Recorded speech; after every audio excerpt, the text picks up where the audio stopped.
আজ ২৬শে মার্চ মহান স্বাধীনতা দিবস।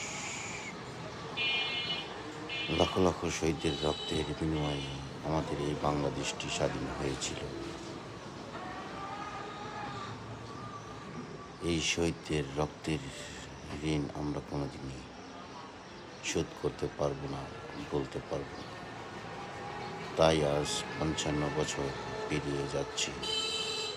আমরা প্রতি বছর বিভিন্ন সংগঠনের মাধ্যমে আমরা এই শহীদদের স্মরণে ফুলের শুভেচ্ছা দিতে আসি। তারই ধারাবাহিকতায় আমাদের প্রতি বছরের ন্যায় এবারও আমরা আসছি সবার সিটিজেন ক্লাবের পক্ষ থেকে আমাদের এই শহীদদের স্মরণে ফুলের শুভেচ্ছা দিতে। এই শহীদদের বেদিতে বাংলাদেশের প্রতিটি মানুষ ছুটে আসে প্রতি বছর ১৬ ডিসেম্বর বিজয় দিবস ও ২৬শে মার্চ মহান স্বাধীনতা দিবসে।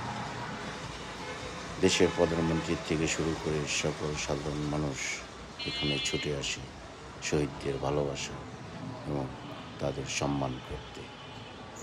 আসুন, তাদের রক্তের বিনিময়ে আমরা যে সুন্দর বাংলাদেশটি পেয়েছি, এই দেশটা আমরা আরও সুন্দর করে সাজিয়ে তুলি। সকলকে সহযোগিতায়, সকলের ভালোবাসা।